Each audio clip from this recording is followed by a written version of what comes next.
Hello student welcome to my channel. आज म यस भिडियोमा HTML को बारेमा केही कुरा सिक्न गइरहेको छु।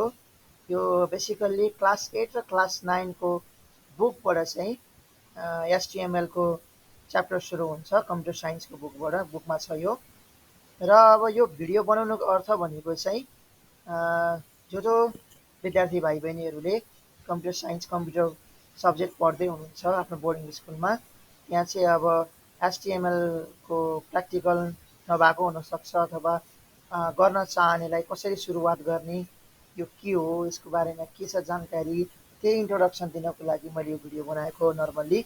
सो एचटिएमएल भन्ने बित्तिकै फुल फर्म सबैलाई थाहा नै होला। It's full form is hypertext markup language.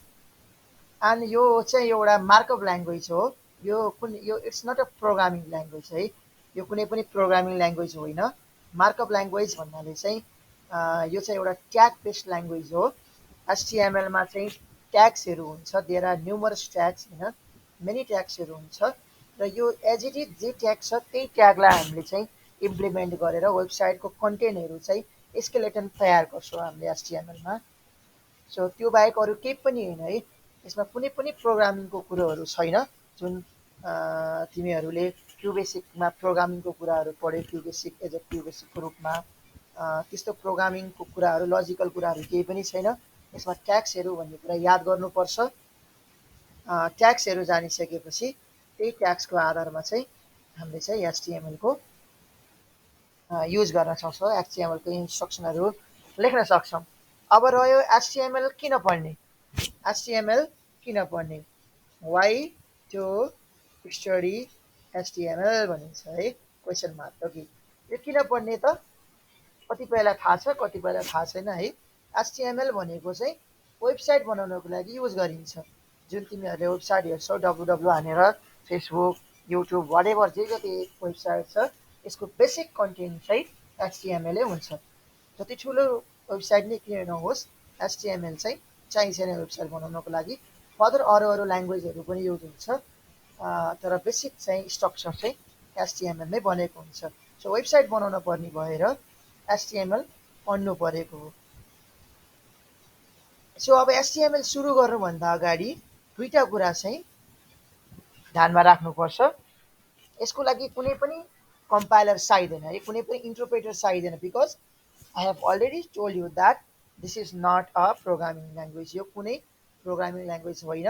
त्यही भएर कुनै पनि कम्पाइलर, कुनै पनि इन्टरप्रेटर चाहिँदैन। यसको लागि नर्मली दुईवटा कुरा चाहिन्छ, दुईवटा सफ्टवेयर चाहिन्छ। एउटा सिम्पल टेक्स्ट एडिटर भए हुन्छ, जस्तै नोटप्याड, जुन हाम्रो विन्डोजमा बाई डिफल्ट आउँछ नोटप्याड। हो यस्तो नोटप्याड, सिम्पल एउटा नोटप्याड भए हुन्छ। यसमा चाहिँ हामीले यसको इन्स्ट्रक्सन ट्याग्सहरू लेख्छौँ। र अर्को भनेको चाहिँ कुनै एउटा वेब ब्राउजर।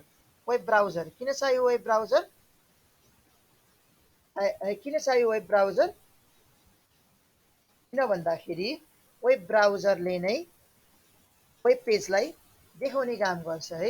त्यही भएर जब हामीले एचटिएमएल इन्स्ट्रक्सन लेख्छौँ, त्यो वेब पेज बनाउँदैछौँ, त्यसलाई हेर्नको लागि चाहिँ के चाहिने भयो, अभियसली वेब ब्राउजर नै चाहिने भयो। सो अब वेब ब्राउजरको रूपमा जुन युज गरे नि हुन्छ, गुगल क्रोम अथवा फायरफक्स अथवा इन्टरनेट एक्सप्लोरर, ओपेरा मिनी, जुनसुकै होस्, जुन पनि युज गर्न सकिन्छ। नर्मल इन्टरनेट एक्सप्लोररबाट पनि टेस्ट गर्न सक्छौँ हामी यो नोटप्याडमा हामी एचटिएमएलको इन्स्ट्रक्सन लेख्छौँ, त्यसलाई चाहिँ वेब ब्राउजरबाट ओपन गर्दै डिस्प्ले गर्दै हेर्छौँ कस्तो भइरहेछ त आफूले बनाएको कन्टेन्ट भनेर है। अब अर्को कुरो रह्यो होइन, यसको एक्सटेन्सन भन्ने कुरा रह्यो। एक्सटेन्सन, यसको एक्सटेन्सन चाहिँ डट एचटिएमएल भन्ने हुन्छ है। फाइल एक्सटेन्सन हो यो। फाइल एक्सटेन्सनको बारेमा धेरै कुरा गर्न चाहेन मैले यो भिडियोमा, किनकि यसको बारेमा पहिले नै कोर्समा डिस्कस भइसकेको हुनुपर्छ। क्लास 8मै पनि छ, 9मा पनि छ होइन। फाइल एक्सटेन्सनले चाहिँ कस्तो टाइपको फाइल भन्ने कुरा इन्डिकेट गर्छ। एउटा फाइलमा दुईवटा टाइप हुन्छ, फाइल नेम र फाइल एक्सटेन्सन। डट एचटिएमएल भइसकेपछि चाहिँ यो एचटिएमएल डकुमेन्ट हो भन्ने कुरा चाहिँ बुझिन्छ। त्यही भएर हामी यसको इन्स्ट्रक्सन यसमा लेख्छौँ। त्यसलाई सेभ गर्ने बेला चाहिँ हामी यसरी सेभ गर्ने बेला चाहिँ यहाँनिर चाहिँ हामी यहाँनिर चाहिँ डट एचटिएमएल भनेर चाहिँ सेभ गर्छौँ। यसलाई हटाएर डट एचटिएमएल भनेर सेभ गर्छौँ। डट एचटिएमएल यसरी सेभ गर्छौँ। यसरी सेभ गरिसकेपछि हाम्रो एचटिएमएल फाइल बन्छ। Okay, let's do some practical. Practical गरेर हेरौँ। यसको लागि फेरि मैले के गरेँ, सुरुमा कुनै एउटा नोटप्याड एउटा एडिटर खोलेँ। मैले इक्जाम्पलको लागि जस्ट एडिटर खोलेँ र सबैभन्दा पहिलो कुरो चाहिँ बेसिक स्ट्रक्चर बनाउन जान्नु पऱ्यो। एचटिएमएलको बेसिक स्ट्रक्चर हो, त्यसको चाहिँ यस प्रकार छ। एचटिएमएल भनिन्छ होइन, एचटिएमएल बेसिक स्ट्रक्चर। यो ट्याग्स हो, ट्याग्स भयो।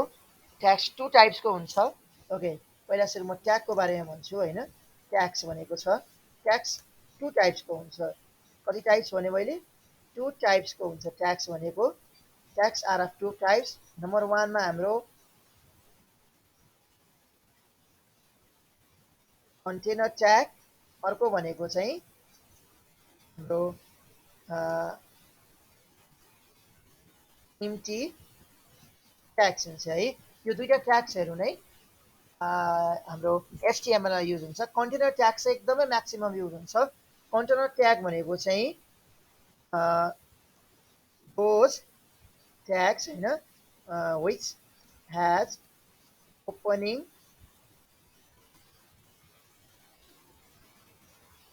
and closing tags both। त्यो चाहिँ यस्तो ट्याग हो जसको चाहिँ ओपनिङ ट्याग पनि छ र क्लोजिङ ट्याग पनि छ के भनेको। यसको स्टार्टिङ ट्याग पनि हुन्छ र बन्द गर्ने ट्याग पनि हुन्छ। सो यसको इक्जाम्पल्स भनेको चाहिँ नर्मली लिँदाखेरि ल एउटा टाइटलै लिगौँ, टिआई टी यानि टाइटल, यो ओपनिङ भयो र यसरी हामीले चाहिँ यो सिम्बल दिएर यदि यसैलाई हामी यही ट्यागलाई चाहिँ क्लोज गर्छौँ भने यो चाहिँ के हो, क्लोजिङ हो। यसै गरी अरू भनेको ल बडीकै इक्जाम्पल लिगौँ, डिओडिआई, बडी पनि एउटा के हो, एउटा यो कन्टेनर ट्यागै हो। Because it also has a opening and closing tag both. यो ओपनिङ ट्याग हो, यसको यो क्लोजिङ ट्याग हो। अब इम्टी ट्यागमा जाउँ। इम्टी ट्याग भनेको चाहिँ those tags which has only opening tag है। Those tags which has only opening tag, opening tag है। योसँग के हुँदैन, यसमा चाहिँ क्लोजिङ ट्याग हुँदैन। यसको इक्जाम्पलको लागि चाहिँ जस्तै एउटा बिआर भन्ने छ, बिआर, यसले यसको चाहिँ यो जस्तो क्लोजिङ ट्याग हुँदैन है। यसमा यो जस्तो चाहिँ क्लोजिङ ट्याग हुँदैन। यसले यो ओपनिङ ट्यागमा नै आफ्नो काम गरिदिन्छ। अर्को याचार भन्ने हुन्छ, त्यो पनि एउटा उसमै काम गरिन्छ। याचारलाई पनि एउटा इम्टी ट्याग नै मानिन्छ। ओके, यो एउटा नर्मली इन्ट्रोडक्सन भयो। अब हामी नर्मली प्र्याक्टिकल गरेर हेर्छौँ। मैले के गरेँ, एउटा डकुमेन्ट खोलेँ। अब मैले भनेको थिएँ हाम्रो एउटा बेसिक स्ट्रक्चर्सको मोड्युल चाहिँ यहाँ लेख्नु पऱ्यो। जुनसुकै वेबसाइटको पनि बेसिक स्ट्रक्चर हुन्छ। यसलाई चाहिँ मैले एचटिएमएल भने। यहाँनिर अब के हुन्छ,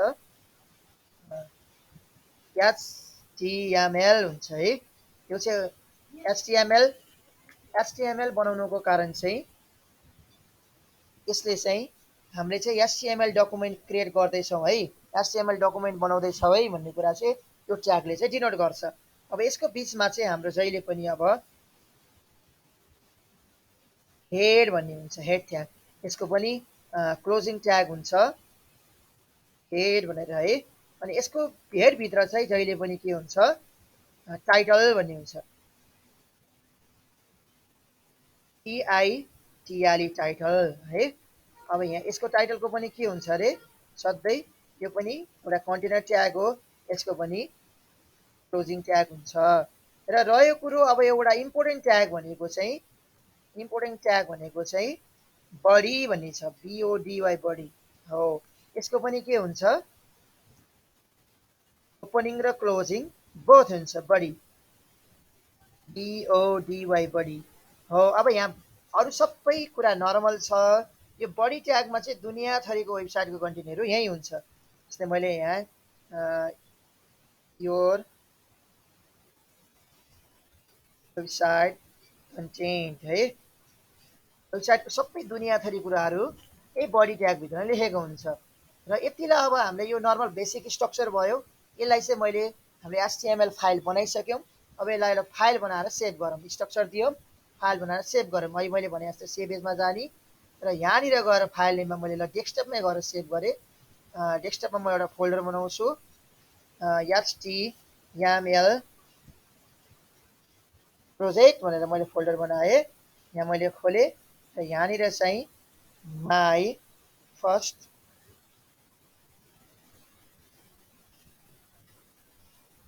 प्रोजेक्ट भने र मैले सेभ गर्ने बेला के दिनुपर्छ भनेको थिएँ अघि। मैले भनेको थिएँ अघि यहाँ सेभ गर्ने बेला चाहिँ डट एचटिएमएल भनेर लेख्नुपर्छ। यति गरिसकेपछि मैले सेभ गरिसकेपछि हाम्रो फाइल गएर यहाँनिर फोल्डरमा हेरौँ, एचटिएमएल भन्ने फोल्डरको क्रिएट गरेको फोल्डर हामीले कहाँ क्रिएट गऱ्यौँ अघि। ओके लेट्स सी, यहाँनिर एचटिएमएल प्रोजेक्ट यहाँ छ। यो फाइल हामी देख्न सक्छौँ। बाई डिफल्ट मेरो गुगल क्रोमले आइडेन्टिफाइड गरिसक्यो किनकि मैले यो एचटिएमएल भनेर सेभ गरिसकेँ। यो फाइल के बन्यो हाम्रो, यो फाइल हाम्रो डट एचटिएमएल भनेर बनिसक्यो है। यहाँ डट एचटिएमएल भनेर अब यसलाई ओपन गर्दाखेरि चाहिँ मैले ओपन गरेँ। यसलाई ओपन विथ गरेर इन्टरनेट एक्सप्लोरर पनि गर्न सक्छौँ, गुगल क्रोम पनि गर्न सक्छु, वाट एभर है, जे छ त्यसैबाट गर्न सकिन्छ। गुगल क्रोमबाटै ओपन गरेँ मैले। गुगल क्रोमबाट ओपन गर्दाखेरि के आयो, यो वेबसाइट कन्टेन्ट भनेर आयो। ओके, हामीले के लेखेको थियौँ, यो दुनियाँ थरी यो कुरो चाहिँ आएन, बढी भित्रको कुरो आयो होइन। हो, यो आउन पर्ने नि है यो। अब अर्को कुरो, यो वेबसाइटमा हेर्दाखेरि अरू केही पनि देखाएको छैन है, यो वेबसाइट कन्टेन्ट बाहेक। अब यहाँनिर नर्मली हाम्रो वेबसाइट खोल्दाखेरि यो ट्याबमा facebook.com खोल्दा फेसबुक आउँछ, युट्युब आउँदा युट्युब आउँछ। त्यो देख्नलाई चाहिँ कहाँ लेख्नुपर्छ त भन्दाखेरि त्यसको लागि चाहिँ हामीले यो टाइटल भन्ने भित्र चाहिँ हामीले लेख्न सक्छौँ। यहाँ जाने, हाम्रो फाइल खोल्ने, टाइटललाई मैले फेसबुक अथवा मैले यहाँनिर कम्प्युटर